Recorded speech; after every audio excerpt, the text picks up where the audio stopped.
washing. That's like a show in itself. Okay, well, with the most recent things that I did, well, Current Value, Donnie, Lucia de Jimenez, Prospect Recordings, Barcode Recordings. Well, that's for the skull step influence, you know. Well, bachata shit like fucking Anthony Santos, Leonardo Paniagua, Luis Segura, even like romantic ballad shit from the 70s like Jose Jose. Damn. Classical shit like Philip Glass. I don't know, man, like Chopin. Hey, basically, like, it's a shitload, man. Jim Morrison, mainly as poetry. Dude, it's a lot. Like, Burial, of course. Well, Burial, DJ Blas, Random, Nocturnal was my favorite album ever. That his unreleased album, Knox Landing. I ripped it off of something that is not. There wasn't torrent back then. There was like something else that you could download shit from, and they had every release like out there. Like when it was on Billboard, it was already released. So I got it from there. If it wasn't there, that shit was never out. You know? Yeah. Yeah. So that was my favorite album, and Aaliyah, of course. El Chaval. Yo, okay, like it's enough, man. You can go on and on. Yeah, what about you? Again, that's such a broad question, but I'll say probably most recently right now, I've been really diving into a lot of the label Mix Pack and a collective called Dirty Arts from Brooklyn. It's cats like Merlot, Wildlife, Trey Skull, Dooster. These guys kind of have like an interesting edge on or ear for dancehall music, or just tropical inspired records. And recently, Nadastrom, we just put out we contributed to this compilation called Pressure Volume 2 on Mixpack, and it's just basically instrumentals influenced by dancehall.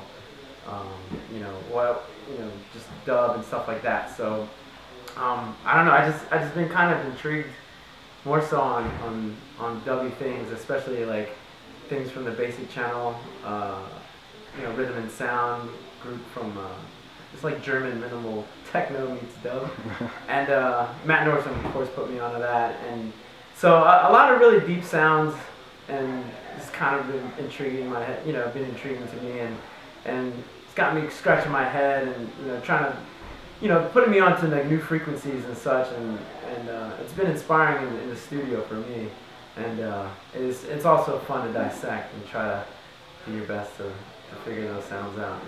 So it's like a challenge as well. So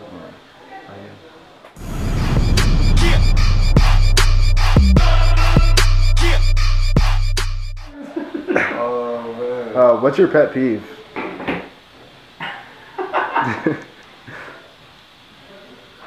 What is a pet peeve? Like something that just makes you mad, like if somebody does it or whatever, it's just something that really annoys you.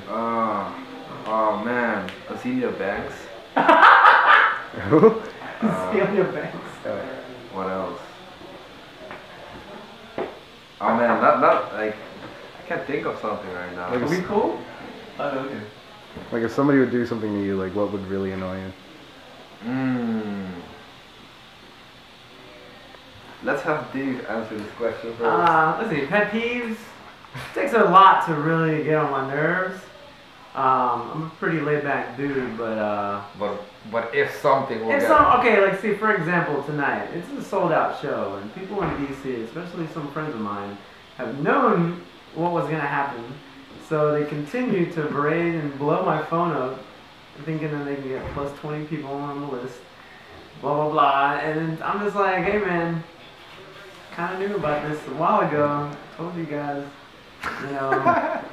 Basically it's just like, especially That's a pet peeve. See how I get so flustered just thinking about it. what is your pet peeve? Yeah. People tapping, like tapping noises. Like this? Nah. No, like on a table. Yeah, I know. Constant, just. Yeah, that. Dude, I know I have one, but I can't. I mean, school is just like, if they do that, I'm just like, anything they do besides that, I just go off on them. Oh man. Oh fuck yeah. Nigga, I be. What kind of student were you in high school or college? What kind of scene? Student. Student. Yeah. Okay, I had a lot of phases. Like I went to like, oh man, I went to a lot of high schools, like a shitload. And it was like a time that I even couldn't get into a high school because I had such a bad name. Like they wouldn't accept me. And it was really difficult. Like I started like at the, you know, how you say that? Like it's in different segments. Like here in the US it's different. But like if you have like high school, then you have you know, for the smarter kids, and in the middle, and then the less they have different smarter levels. kids, like the average, you know. And then that is called VWO, HAVO, VMBO. So I started at VWO, and it was the highest. Then I went to HAVO, then I went to VMBO, and then I went to the lowest of VMBO. And then, oh man, all that shit got messed up, and I got fucking aggressive and shit. I got mad, and then like shit got real, and like, oh man, like it was crazy, man. Like then I had to basically build it up again, you know. I had to go. So I started as a nerd. Worked your way down. And then I was a boogie. And then I became a nerd again. Something like that. I mean, being a nerd. I don't know. I feel like 4 years in high school too, man. There's a lot can happen in 4 years when you're that young too. That shit feels like a lifetime. I feel like, cause I know what it's like to go through phases, and not only go through different phases in your own mind, and like whether you do well one year, whether you do shitty one year, but also where you get placed, and where. But I never really liked that. Like, you know, you get like categorized in boxes and shit. Yeah. Like for example, like the popular kids want like, hey yo, come hang out with us. I'm like, nah, I'm not gonna hang out with you guys because you guys only want to hang out with you guys. You know. Yeah, yeah. So I'm like, I'm cool if you guys can hang out with me, and then you know, and hang out with the rest. Like I was kind of a little bit with everybody, you know. Yeah. And that's. And because that is true, like a lot of times, depending on where you're placed in certain classes, levels of classes, those are the people you're going to associate yourself with. And I would be in certain classes, but I had friends that I grew up in my neighborhood that were in different statuses, different classes. Like, I had like relatives and friends who were in the dumb class, or like I had some friends of mine that were like in the smart classes, but they were also like, you know, they were like Indian, or they were like Asian, or they were just like the weird kids out. You know, it wasn't just straight black and white. So all that stuff has an influence, is like what kind of student you end up being. Like for me, I felt like I was kind of like the nerdy dude, but like I did good in school because I wanted my parents to stay off my back. I didn't want nobody to bother me. So I was just like, yo, like let me just do my thing. I'll lay low, and then I just want to do what I want to do. I don't want like my parents being on my back. I don't want like peer pressures. I just didn't care. So I kind of left me as this oddball kid out. My older brother Carlos was a popular dude in high school, so he was a good buffer for me, because what that meant is kids wouldn't fuck with me.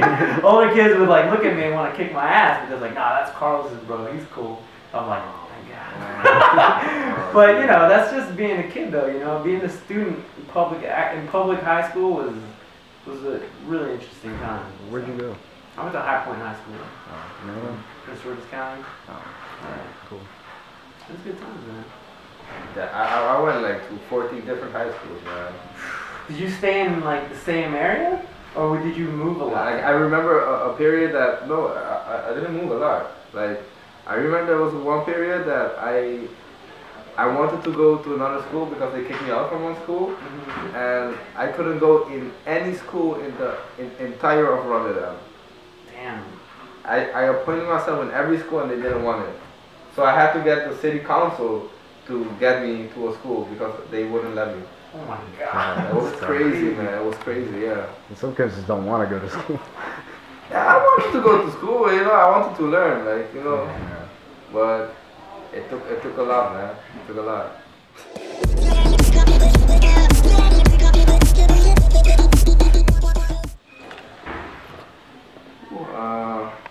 It's a lot, but I don't know. You'll see. Like I don't really like to talk about, you know, the upcoming projects, but I can say that like I'm doing like a monthly EP, and then I also have a couple of releases coming up. The one of February I couldn't do because my laptop was fucked up. I had everything on my hard disk, and I didn't have the cable. It was fucked up, so I couldn't do the February release. So this month I'm gonna do 2 releases. The trap music EP you made. Are you doing like another similar like that or? Well, that was the first one, but like it's just gonna be different shit all the time. Oh, okay. So just different genres. Yeah. And is this by the way Zouk? I think no, this is sounds like it. This is like Zouk bass, right? Yeah. Oh man, I Bronca. why are they calling it Zouk? It's not Zouk. It's not. Yeah, like the rocket dude called it. It's just Zouk or it's just Kizomba or it's like the how you say that? Chira, I forget the name. something like that. Yeah. It's like, Chira. I don't even know how to say it, but like, no, because it's slower. This is it. No, but like, it's mad slow. It is like that. This is 110. This? Yeah. Well, it sounds slow. I know. But like, But it has the same vibe as the Zouk. This is yeah, totally. But who made this? I don't know. We gotta ask Sabo. What the fuck, man? But Baraka on Boiler Room because they were all like, I saw that. I was like, what? I'm like, why Zouk bass? Out of everything, like Zouk bass, yo, Zouk bass. Oh man. But it's awesome. It's awesome. What about you? The question again? Oh, upcoming stuff. Right now, just me and Matt are focusing on our album. So our first Nadastrom album that we're first attempt to like really do a conceptual, cohesive album. So that's pretty much it. Oh, cool.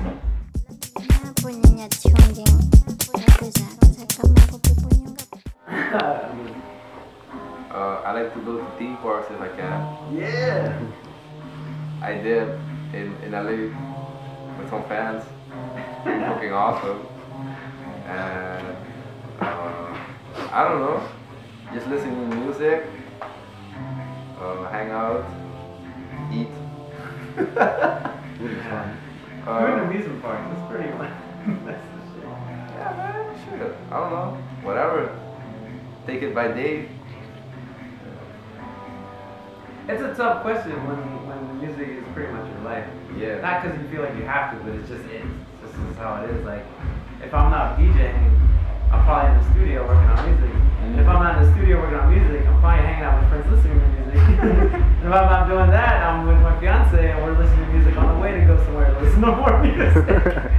But just like Munchi, Universal Studios, going on roller coasters, you know, spending time with friends, you know, outside of the nightclub, which is always fun.